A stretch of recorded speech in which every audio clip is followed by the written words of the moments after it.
the network for the AV industry. What are you listening to? This is AV. This is AVNation. This is AVNation. This is AVWeek, episode 75, recorded Friday, January 25th, 2013. Trust me, I'm a tech. Ready. AVWeek. Performing scan. Week. Online. This is AVWeek.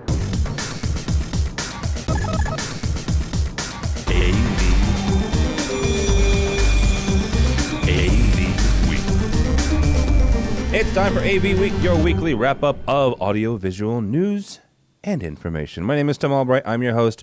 Thank you so very much for taking a half an hour to an hour out of your week and joining us.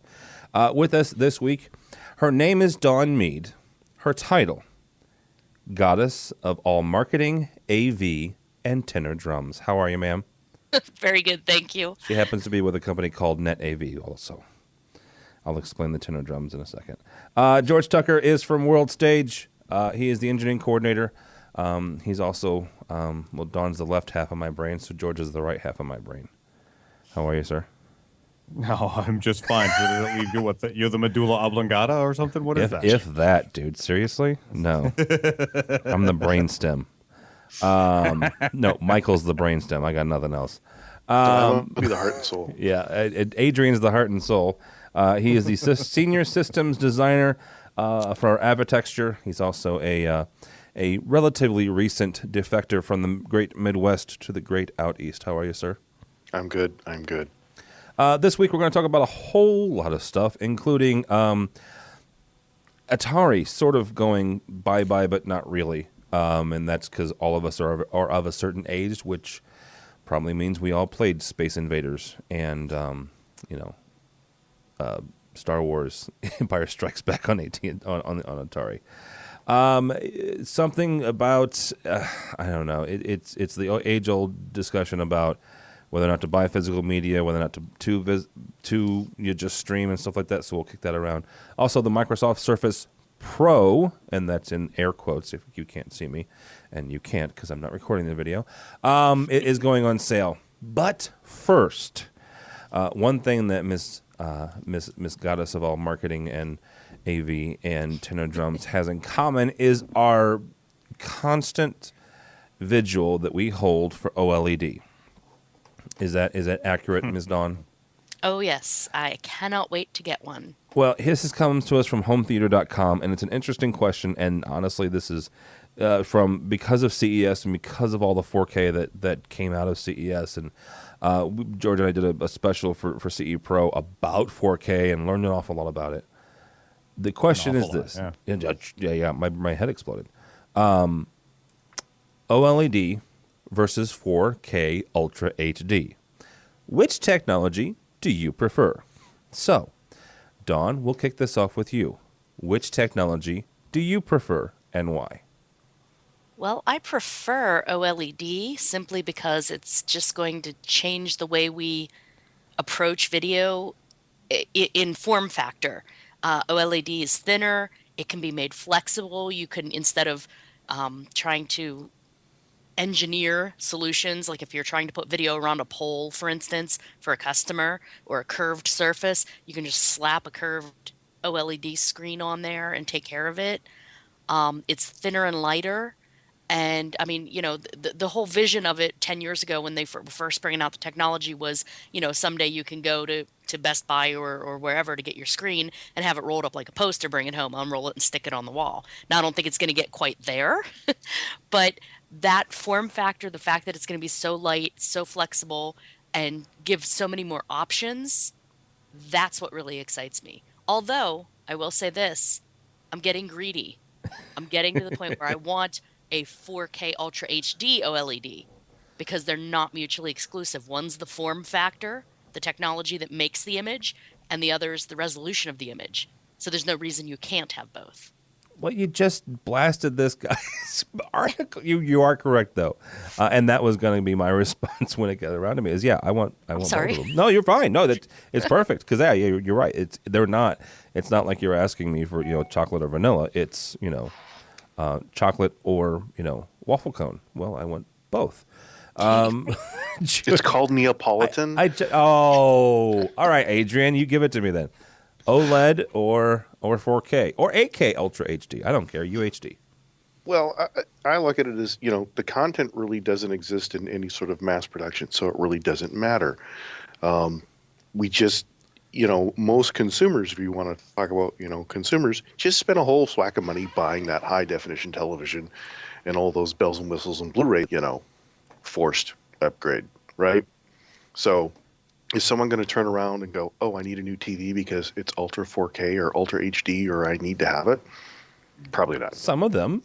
Well, the early adopters, like my father-in-law and other people are probably going to go crazy when they see the big giant screen, like Westinghouse. Like, where did Westinghouse come into all of this? That's scary stuff.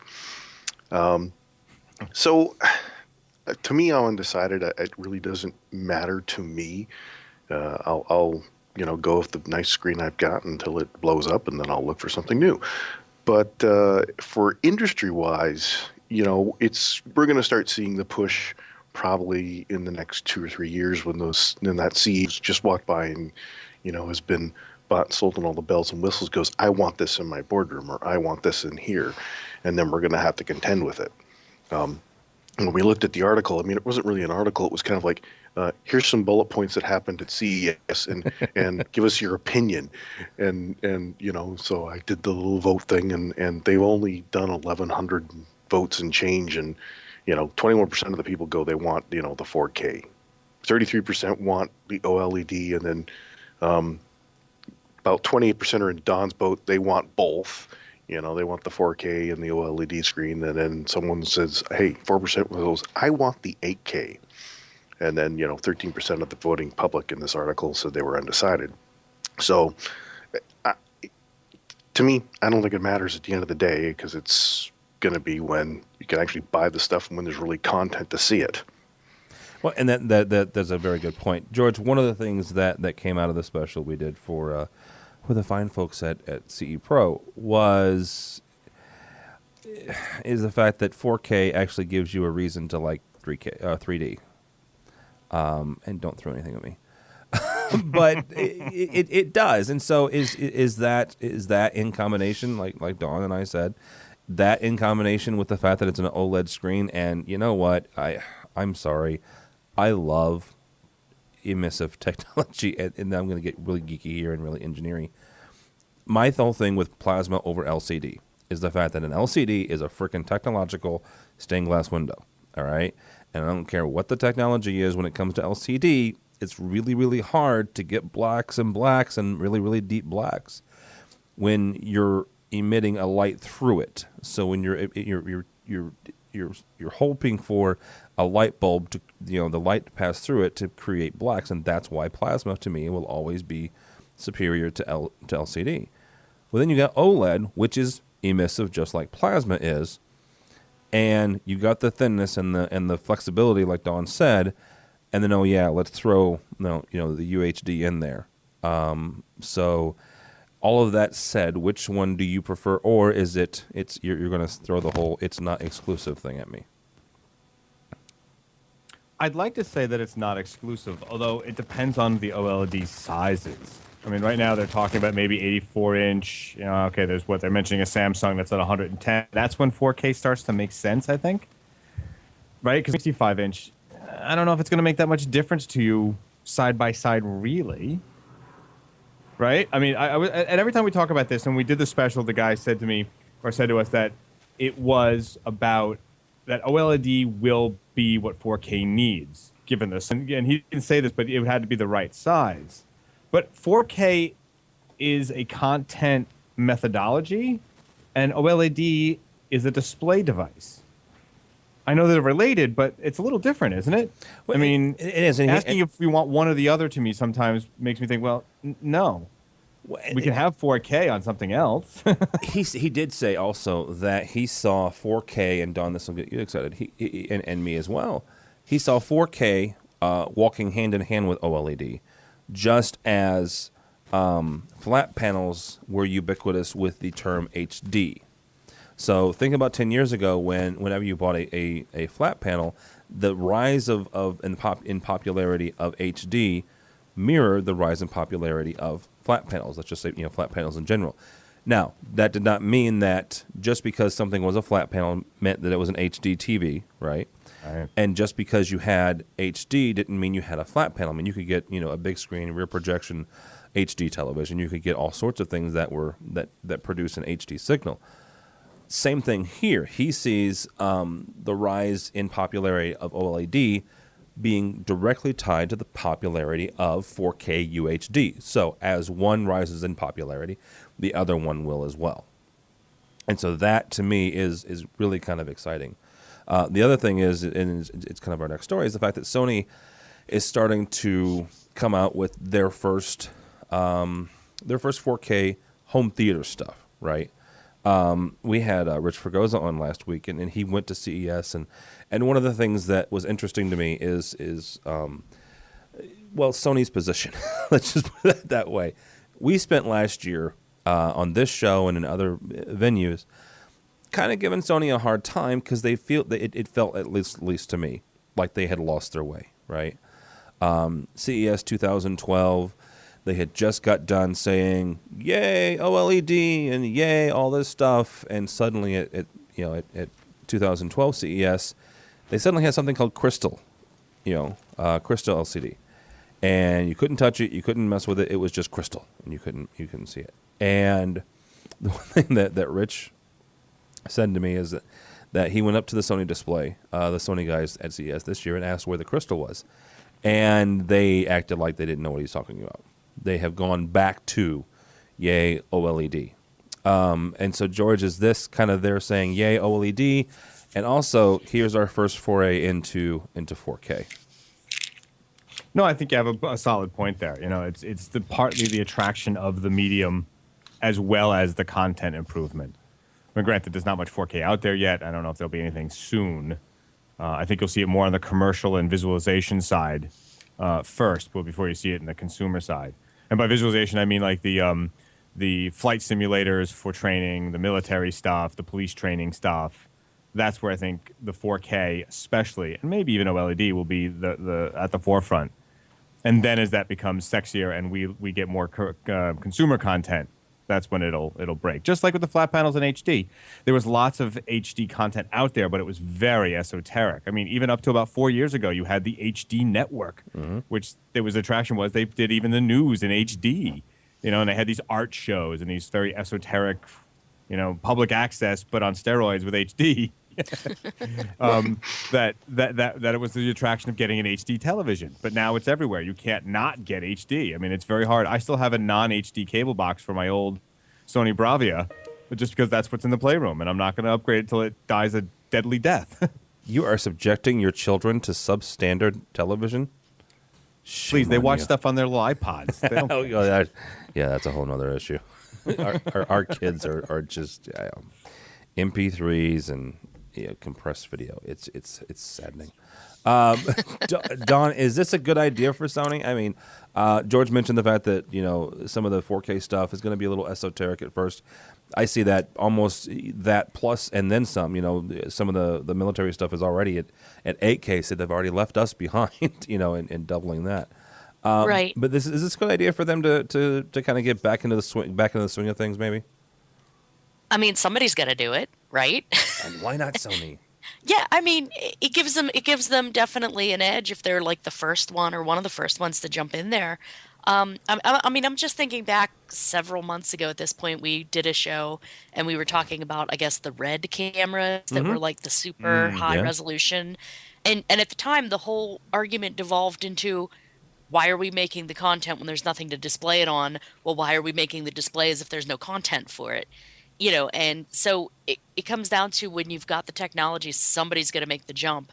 And Lord knows Sony over the years has the name and the name recognition and the financial backing various times, depending on their stock, to handle it. So, good for them. I'm glad to see them back away from whatever that crystal mess was and, jump on board the OLED thing because that's my pet technology. But, I think it's a good move on their part. I do question the fact that the article says they're home cinema systems, because you're right. It's not going to hit. I mean, it seems the resi market has been driving a lot of our industry for a while, but at the same time, it is the virtualization areas, the medical simulations, the flight and battle simulations. Those are where the high resolutions are happening now, not, on Nemo 3 or toys, whatever the movie might be that they're coming out with from Pixar or whoever. That's not going to be in 4 or 8K at this point. So I do question them going home cinema, but it is a good move. I mean, we're going to need it. For those of us in the DC area that do a lot of federal work, we probably already need it, or needed it. So go Sony. Yay, Sony. All right, Mr. Boyd, when are you going out and buying a new Sony home theater system to play on your 4K? Yeah. Probably not for a very long time. I mean, the specs look great. I mean, they're going to have 3 flavors, but you don't get the real bells and whistles unless you spend the big giant price point. As with anything upscaling, it's garbage in, garbage out. So, I mean, your Blu-rays are going to look pretty decent. DVDs, depending on how they mastered, will look absolutely horrible. And if you have a VCR or anything else, it'll just look atrocious. And, that's the thing. What was really interesting that I found, in the last couple of weeks is Kaleidoscope, the great little company that, has extremely expensive but fun toys, is coming out with their own content distribution system for, probably 4K content and other things. And everyone seems to forget that Red has just released or going to be releasing their player that's going to have access to a dedicated content distribution system that will have 4K content, and it has a whole bunch of other little fun things to plug into it. So, I mean, I think the content will slowly come, the display devices will slowly come. I mean, we can, if you want to have something that'll show 4K without having to worry about anything, I mean, you can get a couple projectors, Christie and Sanyo and Panasonic and so on have got 4K capable projectors. Mm-hmm.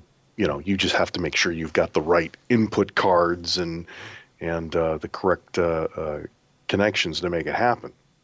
So, Sony coming in with a consumer entry device that will bridge the gap. Okay. How much is it going to cost? They don't say, and I imagine it's going to be a pretty penny. So we'll just wait and see and, see what happens with Sony. They may do some interesting things. I mean, the photograph of it is very iPod looking. It is a little, it's a little iPod and slightly futuristic. Yeah, it's like Samsung and iPod and Apple had a kid, and it was the Sony system. It's those colors from both those companies, white and that weird aqua blue. Did anyone else notice though the substitute sound that you can put on this thing? No.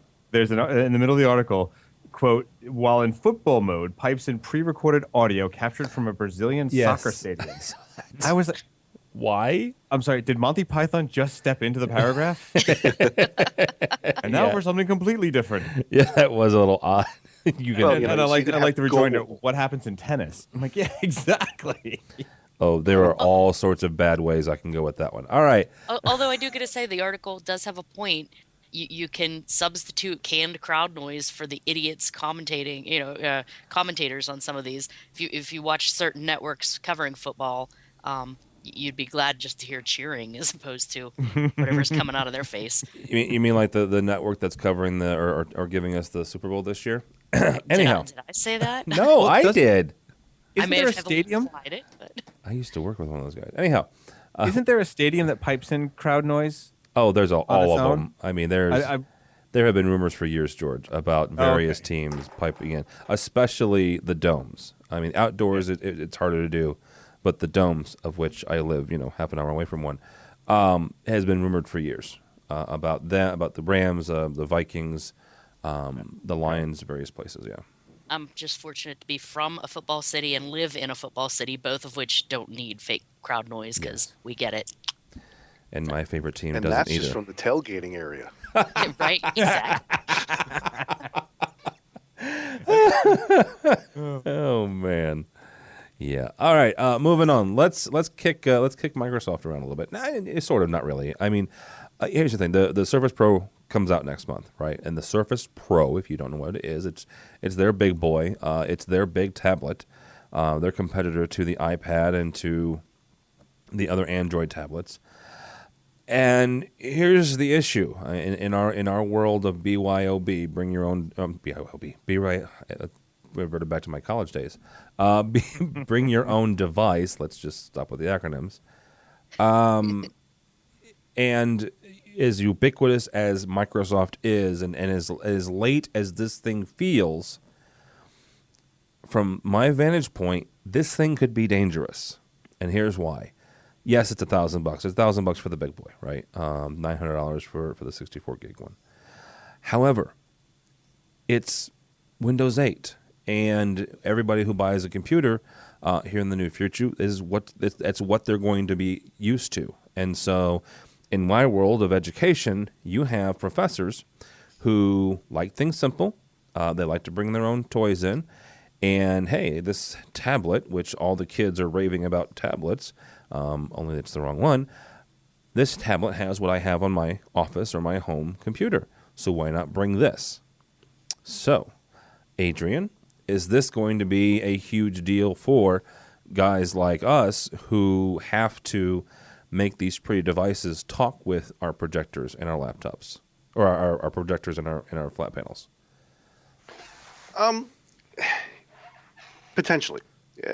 When I look at a lot of these, the BYOD idea, and I was talking to a gentleman at Extron about this, is, as long as these devices have some way to get the content out, hopefully it's wired, and we can plug into it, everything's fine, there's no problem.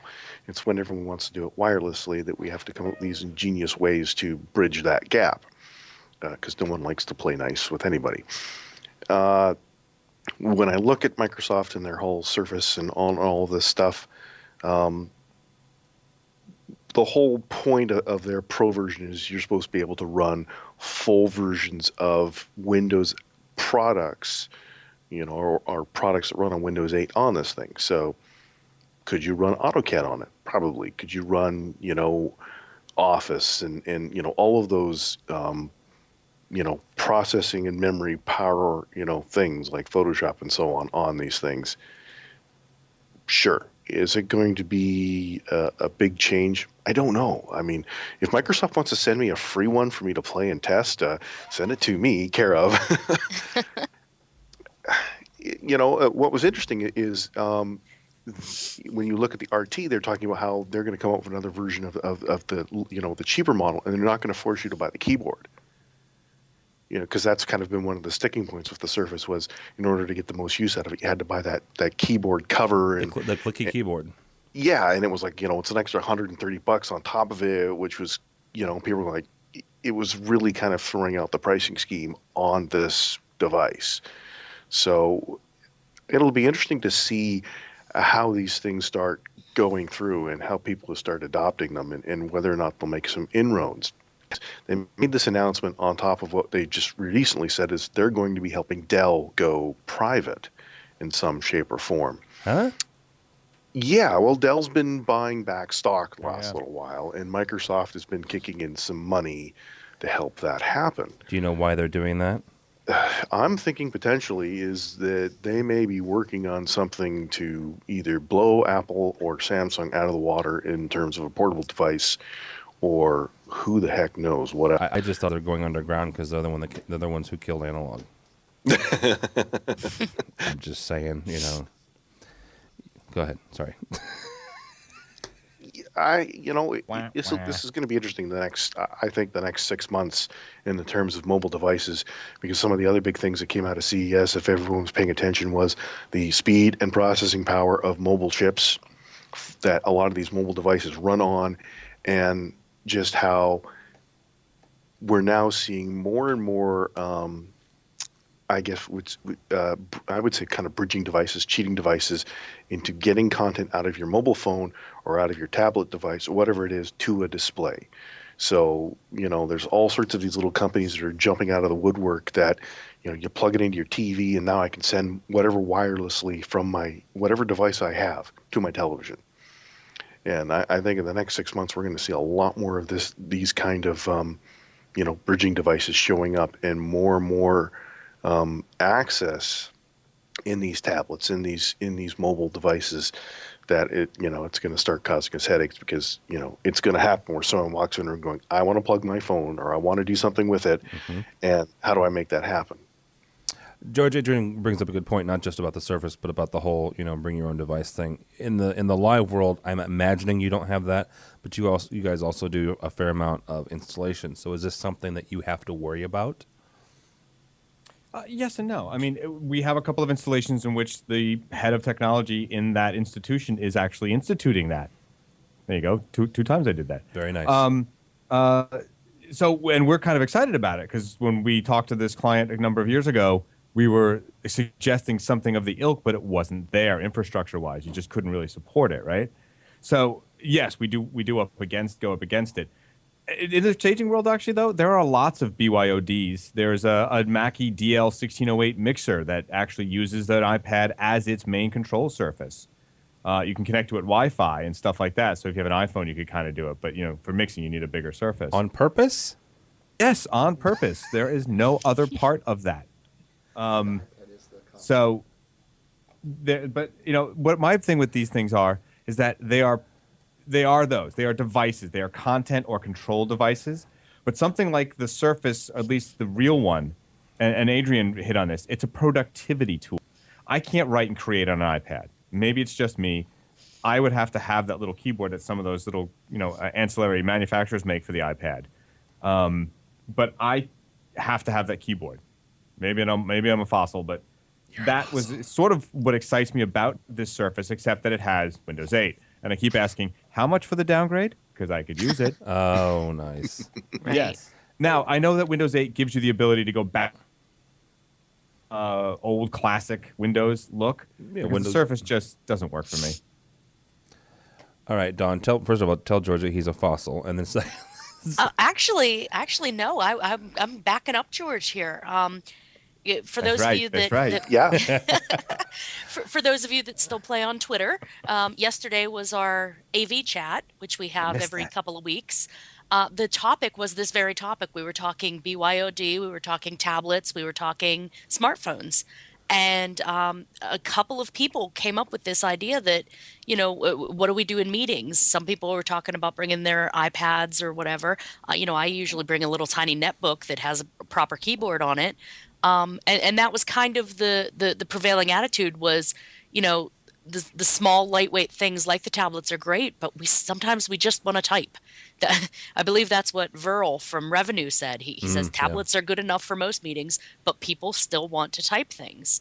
And Krista Bender, if some of you are familiar with her, she even said, and I quote, I think Surface-style solutions will become more prevalent. It gives you the best of both worlds without accessories because, Chris Netto brought up Droid tablets with a Bluetooth keyboard and mouse add-on and everything. That works too, and if the Surface works the way it looks on commercials, and if you buy the hype, and if you've played with one in real life, if it works just that slick, it's the solution. It's it's what we're looking for.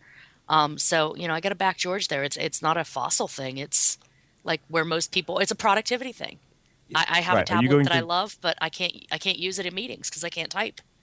Right. Quickly. I have to agree with Don. It's are you going to consume content or create something, and that really drives which one you want. And see, exactly. you guys make me feel so young. I appreciate you all.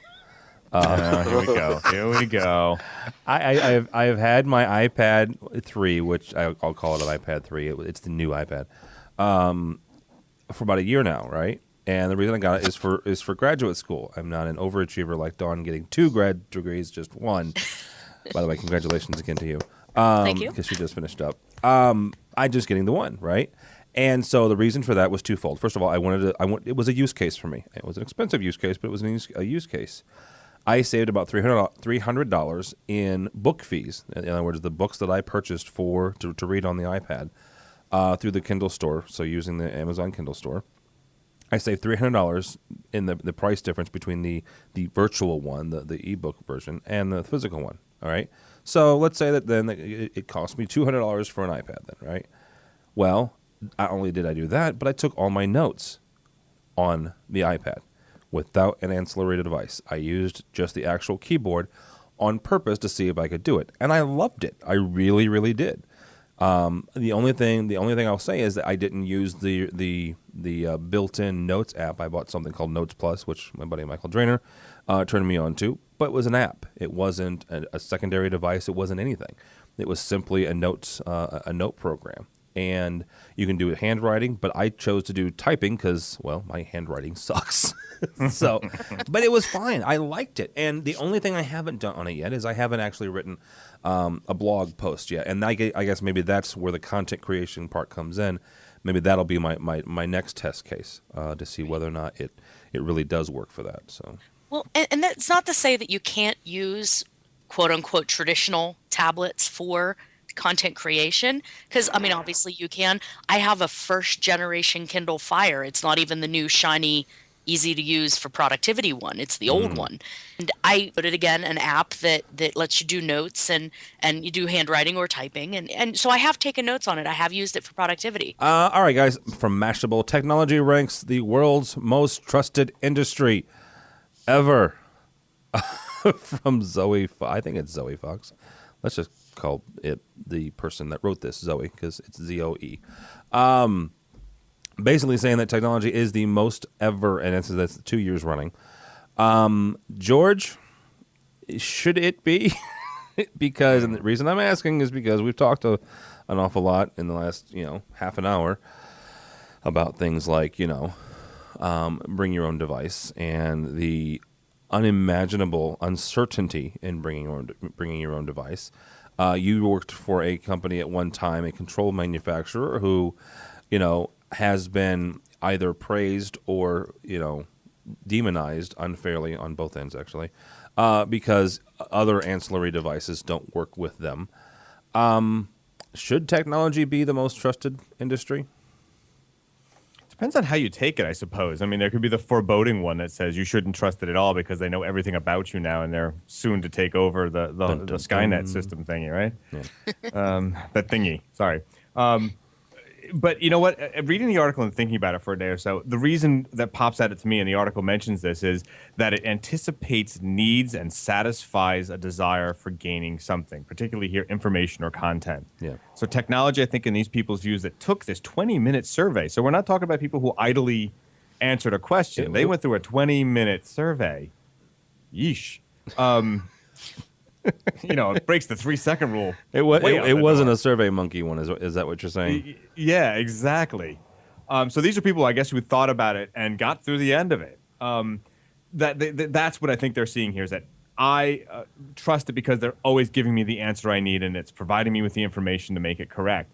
And I think a neat correlation, trust in the technology providers, say like search engines, in an industrialized world and an emerging market, was really weighted differently. The emerging markets, the non-traditional first world stuff, we're up to like 50 or 60% trusting what they got and how they got it. Mm-hmm. And us, jaded, first worlders, we're like, not so much. I don't trust anything I read.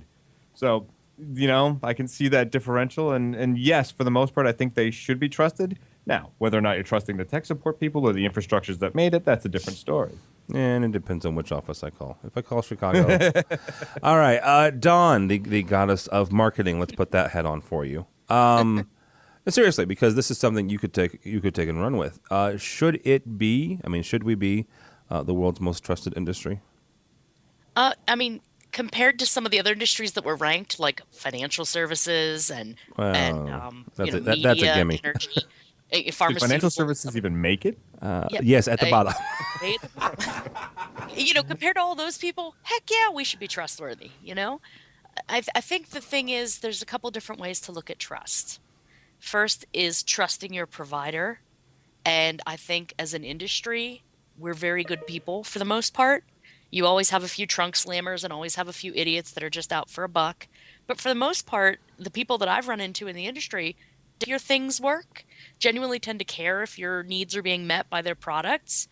And I think we need to value that and market that as an industry and not squander it. And I say don't squander it because I saw another thing from either Mashable or TechCrunch yesterday that, said the biggest ripoffs in technology. And one of them was Best Buy selling a not so extremely long HDMI cable for over $1,000. But it has antivirus protection in it. It doesn't matter. Does it have arrows?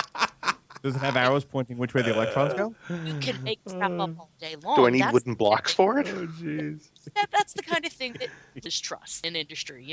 When you're like blatantly ripping people off, and the point that the article had made was not only are they selling it for over $1,000, but that exact same cable, length, model number, everything was available from another source for like $50. Yeah. So things like that. We don't want to squander it. We want to keep that trust that people are giving us inherently as an industry and as a field, not just AV industry, but like all of technology. It's awesome that we're number one. But, people are still a little naive sometimes about technology. That whole commercial with I read it on the internet. Mm-hmm. You can't put anything on the internet that's not true. Bonjour, I'm a French model. Like, you shouldn't trust that. Just if anyone's listening and you believe that everything on the internet's true because it's technology, I've got a bridge in Brooklyn to sell you. Yeah, exactly.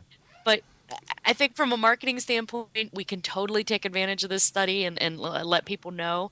And as people in the industry, both as manufacturers and integrators and consultants, we need to, A, take advantage of their survey, but also B, don't abuse the results of the survey and give us a black eye. We want to stay at the top of the list. John, when you're talking, it made me think about, they didn't get granular. They sort of just said technology.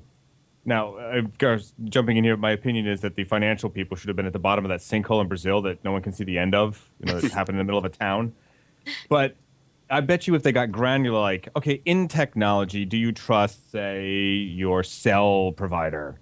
I'm sure you would see a very low mark, or cable companies. You would see a very low mark.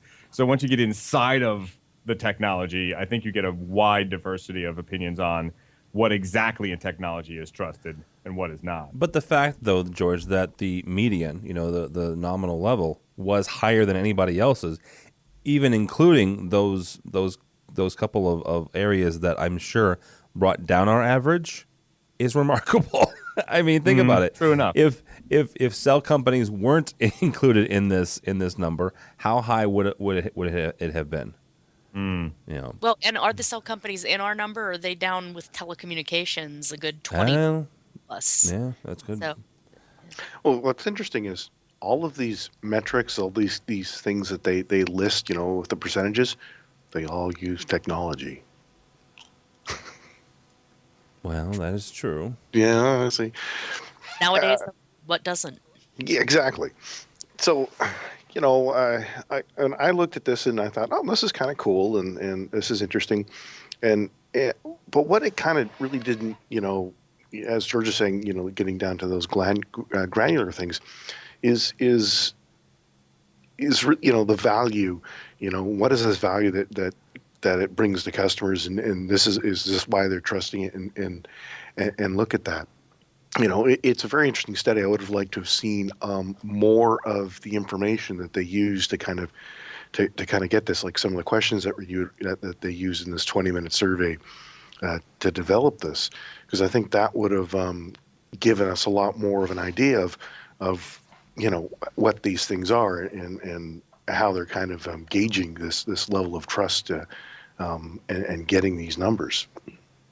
No, and that's a good thing too. A good point, but seeing what exactly they were asking and how they spent their 20 minutes. So exactly. All right, guys, from CNET, this comes from Danny Sullivan. Keep your Blu-rays. damn dirty apes, and DVDs too. I've gone digital. George, this I'll kick it off with you because you're one of the more vocal people I know, and I go back to the quote from the head of Netflix, who, in case you didn't know, said by 2020 we will be out of the DVD business. Do you think Mr. Reed Hastings was conservative, or was he very liberal in that estimation, based on this guy's article about him going all ones and zeros? I think it's somewhere in the middle. I think we'll see it sooner than later. I love this article, but if you were on Twitter a couple of days ago, there was a really awesome debate between Andrew Robinson, I forget which magazine he's from. I'm sorry, Andrew. One of the home theater magazines. And John, and I never get his name right. I'm sorry, John. Siaka, about whether or not the physical media was still going to be there. And Andrew Robinson and he wrote competing blog articles, and you have to find them. We'll put them up on the show link, where they just went after each other about this in a good-natured way. But it was a great debate about whether or not physical media was important. And it basically came down to this. Just like this article we were talking about, the trials and tribulations of getting his digital copy, how often were you going to use the physical copy wasn't really the issue as it was who owns it. Mm-hmm. And the physical media people are, I own it. It's always in my possession. They can't take it away from me, short of knocking down the door with the FBI SWAT team. And their point being, you guys who want your digital, remember the Kindle, remember the 1984 book that was taken off without your permission, even though you bought it. They didn't have the rights to it, but they took it off. They can do the same. And I think that's where the argument still is for the physical disc. And John still argues for that there's yet another rev of physical media to come that will further delay the streaming or digital-only content. But I'm of the opinion that that's not going to happen, because I haven't bought a disc nor received a disc from anyone in 8 years. Wow. Real quick, Andrew writes for HomeTheaterReview.com. Thank you. And the fact that it was the 1984 book that got taken off the Kindle is incredibly ironic. Yes. And Don, George makes a good point. He hasn't bought a disc in 8 years. And I would almost be with him if I hadn't recently purchased the Star Wars. I don't know what a double trilogy is, but I bought all 6 discs. It was one whole package, and it was for my kids so I can introduce them into Star Wars. Now, I should have waited around. Revisionist. I don't have a choice. I don't. If you look down the bowels of the internet, you will find the originals somewhere. Actually, I have a student in one of my classes who has offered to give me at least the episodes of 4, 5, and 6, the original DVDs from that. So, anyhow. Well, better that than their minds get corrupted by the cartoon version that's out there. So, hey, at least you're semi-purist. Or Jar Jar Binks. But continuing on. Don, is where are we there yet? Like George said, it's not any day now, but sooner rather than later. Or are all these other legal mumbo jumbo issues going to keep the two different camps between John and Andrew? Where give me you'll get the media out of my cold dead hands, or everybody's living in a utopia and I'll just take the digital. I'm more in the first camp. I personally will buy the disc. Now, granted, most of the discs I've bought over the past few years have been the ones that included a digital download copy. Mm-hmm. And like the author of the article we're discussing, it's usually a pain in the tuchus to try to get that digital copy. Honestly, it's far easier to just, pardon me, sorry, copyright people, but it's easier to just to rip a copy and stick it on my phone or my tablet than it is to redeem the damn physical thing the code that they gave me that, it's supposed to work easily. It does not, so they could make it far less of a hassle, but I'll still buy the disc. I like the digital copies. It's not the end of the world if I don't have it on my tablet, because I'm going to watch it on my big screen, unless I'm on a plane or a bus or something where, I just don't have access to that. Which again, it was a conversation that came up in yesterday's AV chat, watching some of these great movies with these great special effects on your phone or your tablet is just an affront to the people that spend all their time and energy creating the film and the effects that you're watching. Better that than not watch it at all, I guess. But, so when you're on a plane, watch it digitally. But for the most part, like watch it big screen. That's what they're designed for, And buying the disc lets you do that.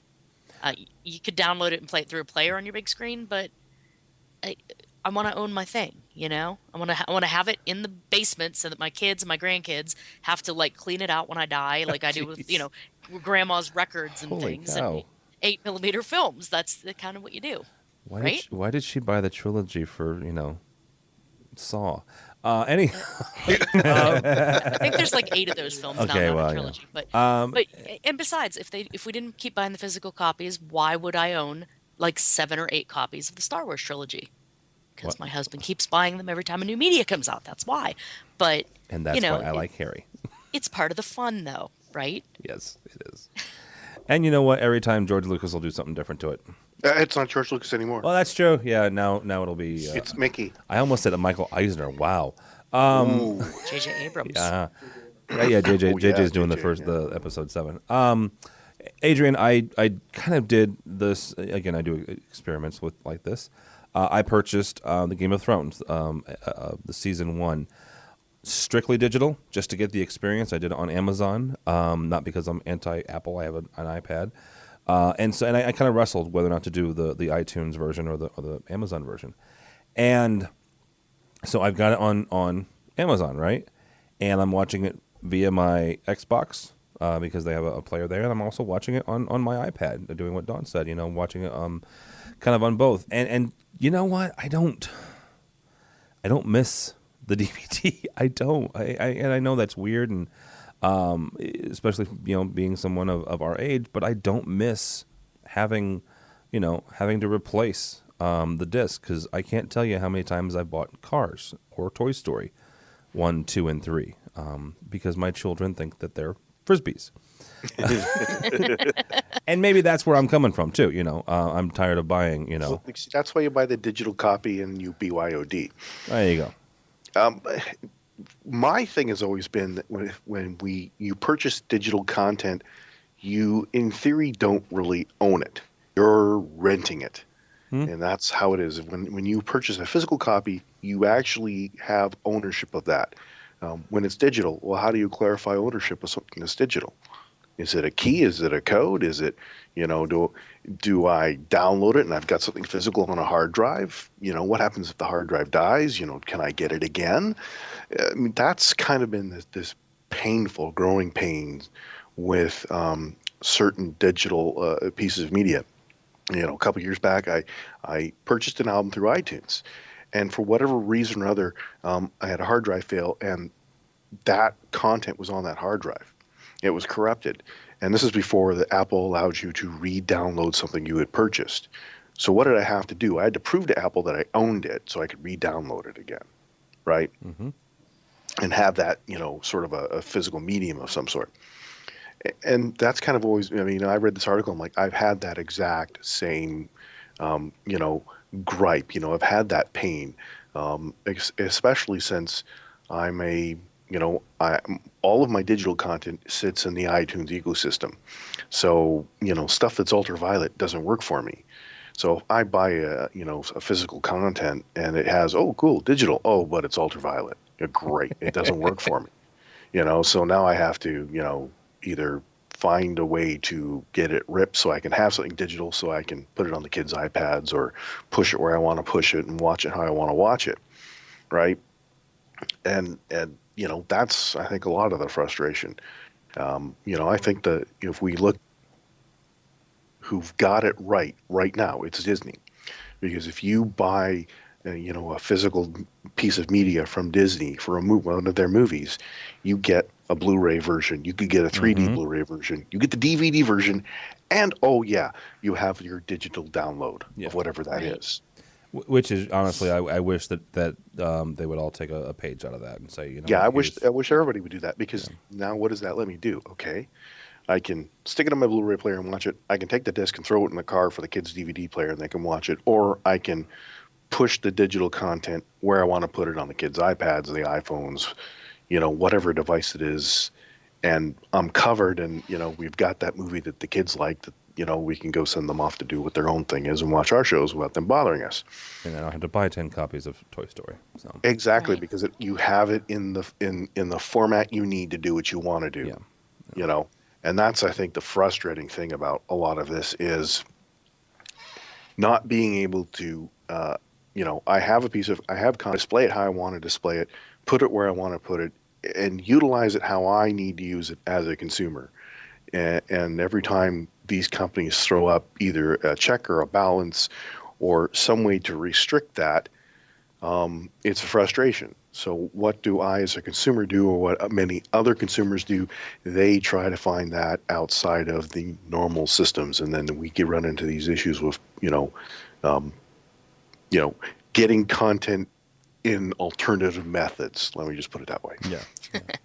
Well, and one thing regarding the digital versus hard copy sort of issue that not a lot of people bring up, and we don't bring it even up on the show very often, is not just a matter of who owns the material, but also what's going to become of that material down the road. We don't talk about this a lot, but with our heavier and heavier reliance on everything, we're losing inordinate amounts of history. If you go to the Middle East or certain parts of Mesoamerica, certain parts of Europe, you can look at a wall and see carvings and have history that's been there for thousands of years. And if you go and try to find tweets from, 3 years ago, unless you have some very specialized software, it's gone. You have no record of that. And I mean, you have things like the Library of Congress has started archiving tweets and things like that. But, when you're talking about entertainment or music or movies, I can take my mom's old vinyl records and find or build a player, and you can still hear that music. But if I lose my iTunes library or something, where did that music go? I mean, it exists, yeah, I know, but just think generations down the road, are we going to have all of this art and all of this creativity and all of this knowledge available? And the answer is, if we do everything digitally and don't figure out some way to archive it for the future, no, we're not. And conversely to that end, though, there's a lot of old Mississippi Delta blues and folk music that would have never made it past the vinyl records going away if the archivist didn't digitize it. Yeah. There's a lot of 12-string Mississippi, 12-bar Mississippi blue guys that you would never hear from again because it was 2 records, but it's fabulous stuff. Yeah, and that when we look at saving content, I mean, there have been, I've read numerous articles and seen numerous documentaries about how every alliteration of a new piece of technology, we lose the ability to access and review the previous technology. There are, magnetic discs that we can't read anymore because guess what? Oh, we got rid of the device that reads it. And there's stores and stores of data that's been collected and now and put aside that we have no access to read anymore. When we look at the Smithsonian and the Library of Congress, they have vast warehouses of players, parts, and guts, so that they can resurrect a machine to play something or to read something or to scan something that they have in storage for posterity's sake. It's an amazing thing, the cold storage warehouses they have of VHS decks, Right? Or UMAD reader, machines and things like that, so that we can try to save some of these things.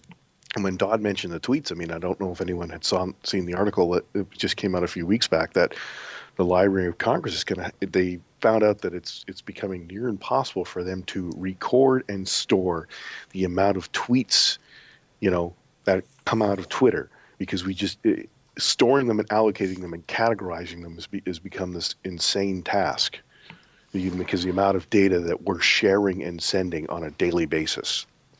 Well, and that kind of leads us into our last story. Atari's going bye-bye, maybe. Again? Yeah. Well, this is final. This is chapter 11. Well, final is as final as chapter 11 is.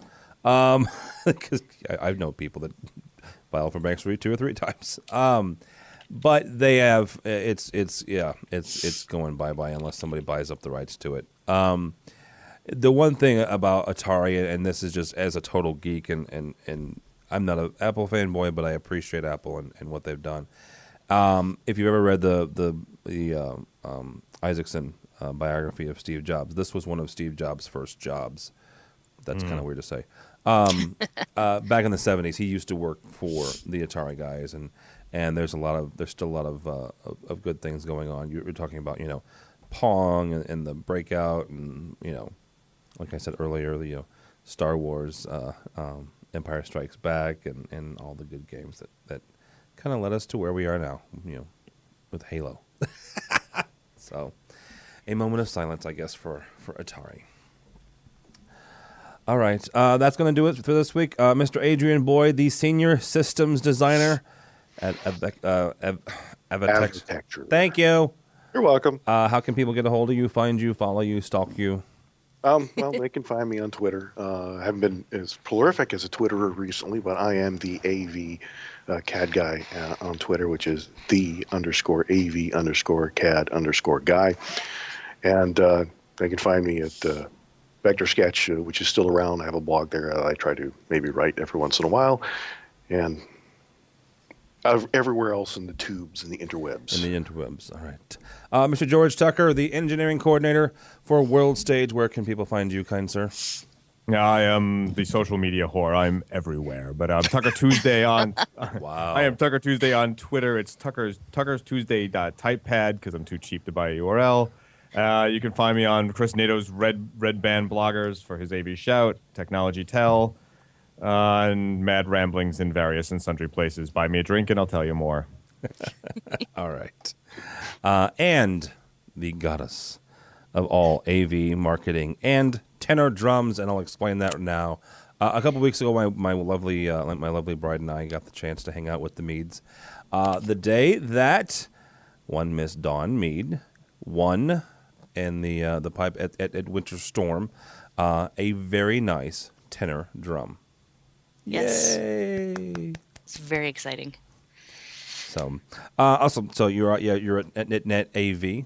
Tell people how they can find you, ma'am. Well, the company site is net-av.com.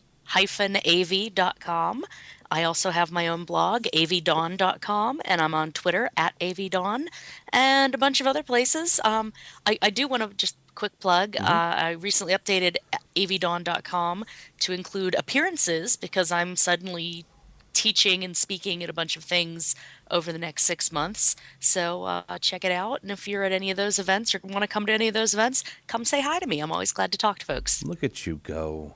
Right? Being a speaker and a talker and a teacher stuff. That's cool. Theoretically. Yeah. I'm nothing. All right. My name is Tim Albright, if you'd like to follow me. TD, Tim David Albright, ALBRIGHT on Twitter. But more importantly for me and everybody here at AVNation, please go by the website, avnation.tv, avnation.tv. You'll find this show and others at the education show we do called EdTech, Live Life, the DIY show, all sorts of other things. I've recently started a weekly blog, and I am 3 weeks into keeping to my New Year's resolution of doing a weekly blog, dadgummit. And I have one written already for next Monday, so it looks like at least four in a row. Also, check us out on Twitter, on Facebook, Google Plus, and others. But go by the website, avnation.tv. Thanks so much for listening. That's all the time we have for AV Week.